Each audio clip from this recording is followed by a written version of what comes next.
Alright, let me answer some frequent asked questions that I have about the GP putter. The GP putter is made of stainless steel. It weighs 400 grams, so it's a nice weight for a long shaft putter.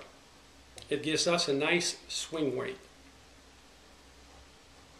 When I put the putter head flat on the table, you will notice that I have an angle coming into the center of the putter head. This angle is 10 degrees, and this is a requirement for having our putter conforming with the USG rule. You will be able to see that letter on the website saying that the GP putter conforms with the rules. From the toe to the heel of the putter is 3 inches and 1/16 wide. Why this is important? As you could notice when I'm putting, I have my shaft straight down. Having my shaft straight down, it gives me the chance of when I'm putting to have the club face always square to my target line, meaning that my putter goes square back, square forward. I never open or close the putter during the putting stroke. So this gives us a perfect pendulum motion.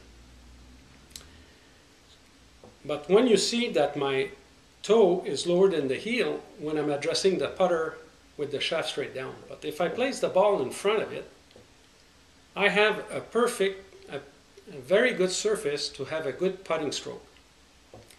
If this putter head was wider and I want to putt with the shaft straight down to have a perfect pendulum motion, that means that the toe of the putter would be lower on the right side and the heel higher on the left side. If I place the ball in front of it, I would be hitting the ball higher than the equator. It would not give us a good putting stroke. So this is the reason the GP putter was designed to putt with the shaft straight down. That's the reason it's only 3 inches and 1/16 wide. Well, sometimes people ask me, why don't you have the shafts coming straight down to the putter head so the putter head would be flat on the table? Well, that's against the rule. The other thing they say, why don't you put an angle of 10 degrees going up on the toe so that when you put the shaft straight down, the toe would be flat on the table? Well, again, that too is illegal. So this is the reason it's 3 inches and 1/16 wide, because this is the best way to be able to have a perfect pendulum motion. The other thing about the putter that is a nice feature is that I have a ball pickup feature.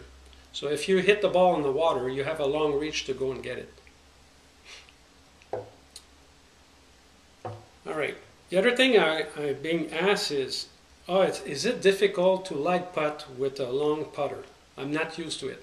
Well, the reason is I personally practice 90% of the time from inside of 10 feet. The reason I do this is if I'm very good from inside of 10 feet, a lag putt from 60 feet becomes a lot easier because you could be short by 10 feet or past the hole by 10 feet. But it's a huge bucket. And every time you 3-putt, obviously you miss your second putt. And that second putt, most of the time, is inside of 6 feet. So putting represents 40-something%, more than 40% of your score in golf. But 50% of your putt is done inside of 6 feet. So if you want to really improve your score, practice the short putt. Practice, practice, and practice. The better you get at it, the easier it becomes on the lag putts. So I practice and practice the short putt, and you will see how easy it becomes to do a lag putt. On my video, I explained that once I set up on my line, doesn't matter if it's a 4-footer or a 50-footer. Once I decide that I will hit the ball on that line, the only thing that I concentrate at that moment is the speed and the distance of that putt. I don't worry about the line. If I read it correctly and my speed and distance is good, I should go in the hole. If I didn't read it correctly, but my speed and distance is good, I should be close to the hole. So I will avoid the 3-putt. So hopefully you will give it a try, and I appreciate your time. Thank you. Here's the HBB 56 degree wedge, and here's the face-on chipping club. You're able to tell the difference in the lie angle from the shaft into the head. The chipping club has 79 degree of lie and 42 degree of loft. Once you're set up and you put the club face, you put the ball more in the front of your stand, you create more loft. So that 42 degree becomes like 50 degrees. So if you want to hit it over a bunker, if you want to hit it lower, you put it in the back, so that 42 degrees become like a 30-something degrees. So you'll have less height on the ball, but a lot more roll. The face-on chipping club was designed, again, to face the hole when you're hitting it. This club was designed also to be precise. It was not designed to have a very hard blow on the ball. So that means if you are trying to muscle it to get it to the hole, wrong club. You're too far away.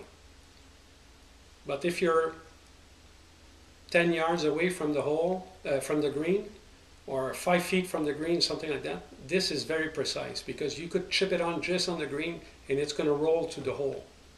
So my suggestion is, when you will receive the face-on chipping golf club, is to give yourself a perfect lie, because you want to learn the motion of how to hit it, right? We need to learn how to walk before we run. So same scenario here. Give yourself a nice lie, 5 feet, 10 feet away from the green, and just chip it on the green nice and smooth. And you will see that you will be able to carry that 5-10 feet in the air easy, and it's going to land on the green. And after that, you could say, okay, I want it to land exactly there on the green. And you'll practice and you will get that. So this is how to work with the face-on chipping golf club. Simple, no power, everything to do with to be precise. It's like tossing the ball with your hand. If you're 30 yards away from the hole and you want to toss the ball with your hand, it's difficult to get it there. But if you're 10 yards or 30 feet away, it's easy to reach it with your hand. Well, the same thing with this club. That's how we operate this club. You're tossing the ball with your hand.